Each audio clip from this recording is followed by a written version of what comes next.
Gengsi pembawa petaka.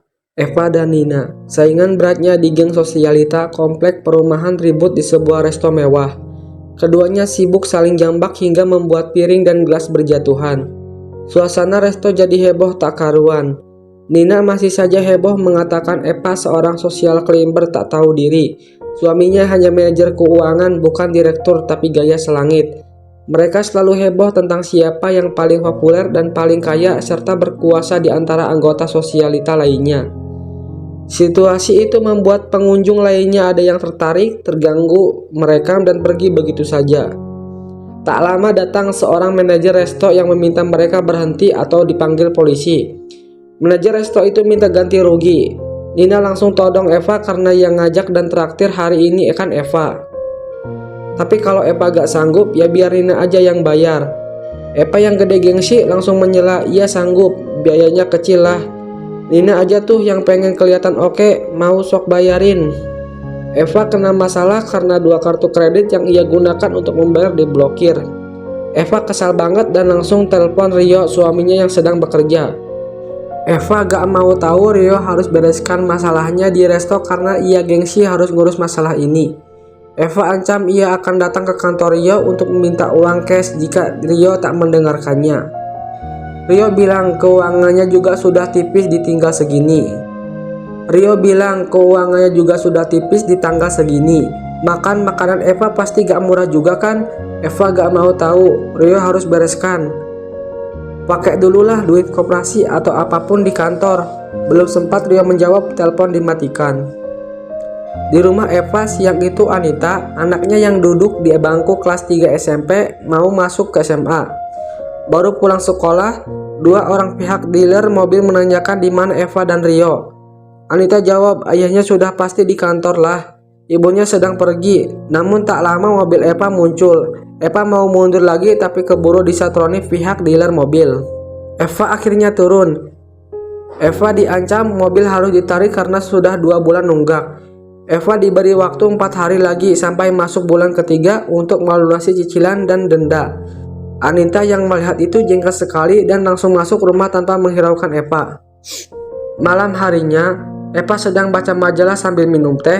Anita memberikan surat peringatan penunggakan SPP 2 bulan dan pembayaran uang ujian akhir ke Eva.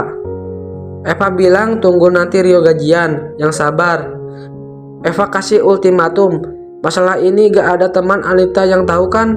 Pokoknya jangan sampai teman-temannya, apalagi ibu mereka tahu kalau anak Eva menunggak uang SPP. Gengsi dong, masa orang kaya nunggak bayar SPP? Anita kesal mendengar itu. Ia bukan minta ibunya bahas gengsi, tapi harusnya bantuin Rio yang capek banting tulang sendirian. Tapi ibunya malah sibuk huru-hara ngabisin duit dengan gaya sosialita itu. Anita jelaskan ia malu punya ibu kayak Eva. Anita pergi. Eva malah ngedumel, anak sama bapaknya sama aja, gak ngerti gimana caranya hidup berkelas. Eva langsung membuka sosial media miliknya. Ia kaget banyak video viral ia bertengkar dengan Nina di resto. Eva bukannya malu, malah bangga dan segera live dengan tujuan untuk mengklarifikasi video viral tersebut dan menyebutkan kalau ia hanya jadi korban dan ia sudah tanggung jawab dengan membayar ganti rugi dalam jumlah besar dan dengan ikhlas.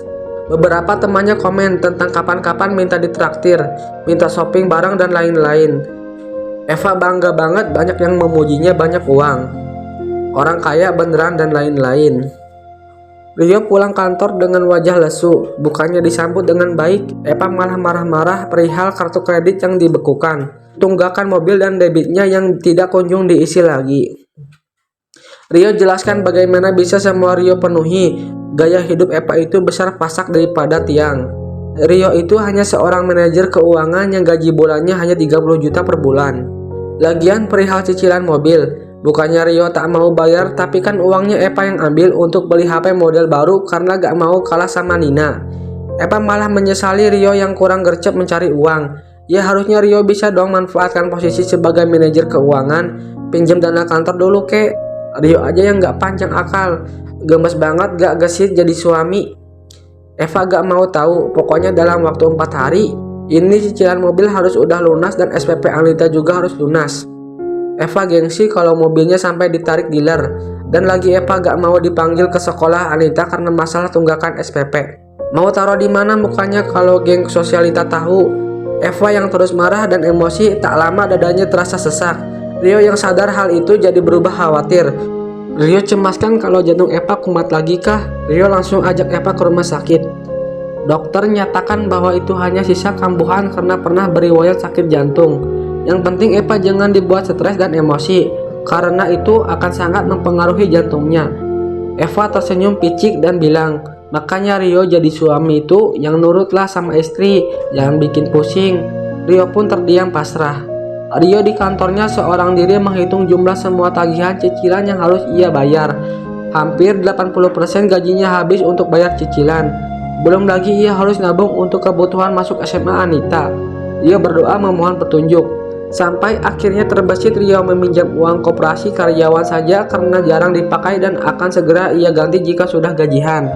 Pasti tidak ketahuan. Yang penting masalah cicilannya dan tunggakan selesai dulu dalam bulan ini. Tak lama Rio dapat telepon bertubi-tubi untuk tagihan kartu kredit dan mobil. Rio bilang ia akan transfer hari ini juga. Rio akhirnya memberanikan diri mengambil uang koperasi kantor.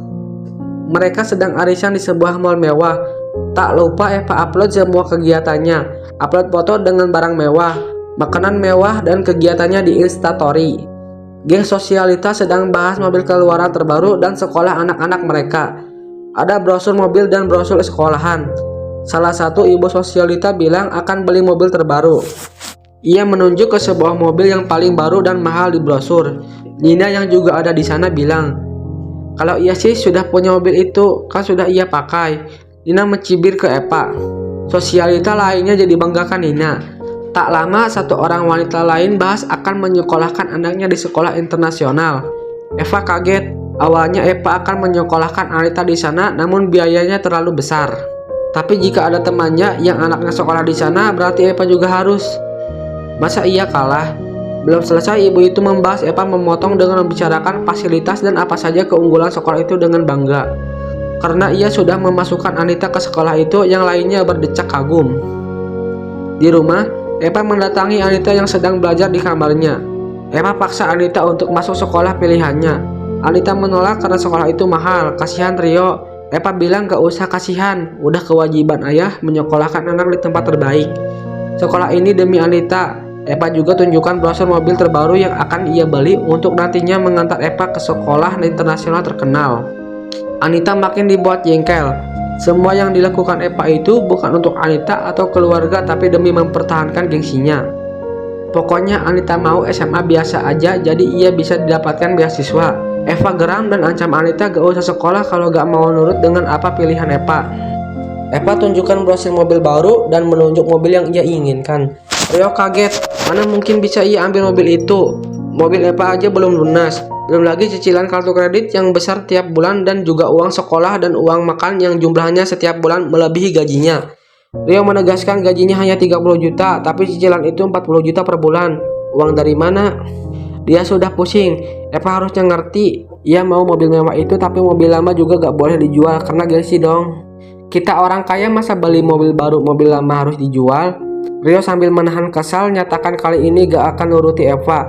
Ia juga hanya pakai mobil kantor. Buat apa membajir mobil? Eva ketus. Iya, mobil kantor aja gadaikan. Kamu pakai mobil lama, aku terus pakai mobil baru. Selesaikan masalahnya. Eva pura-pura sakit dadanya yang sok lemas. Rio jadi khawatir. Eva ungkit, makanya jangan bikin dia emosi dong. Lusa harus ada uangnya. Dan juga Eva tunjukkan brosur sekolah internasional untuk Anita. Satu kata singkat dari Eva. Anita harus sekolah di sana, titik. Rio tetap bilang kali ini ia tidak akan bisa mengikuti keinginan Eva.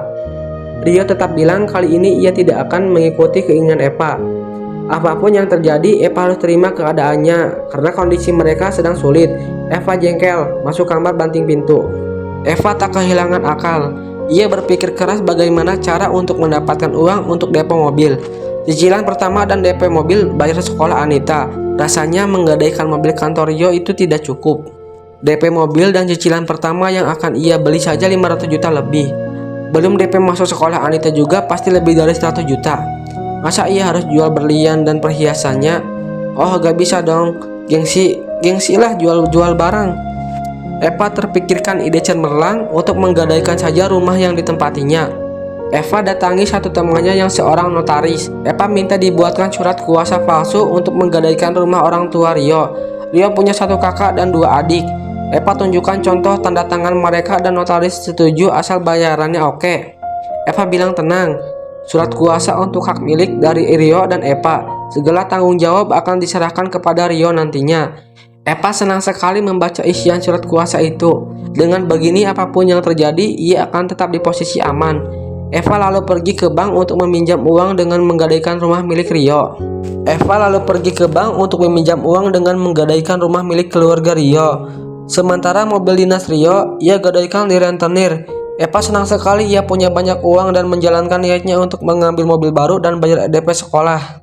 Eva senang sekali ia punya banyak uang dan menjalankan niatnya untuk mengambil mobil baru dan bayar DP sekolah. Eva sudah bawa pulang mobil mewah miliknya dan bukti transaksi pembayaran masuk sekolah Anita.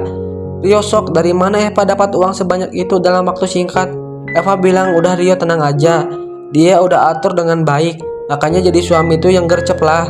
Ini segalanya harus diatur istri. Mulai sekarang Rio harus pakai mobil lama dan Eva pakai mobil baru. Rio tanya mobil dinasnya mana.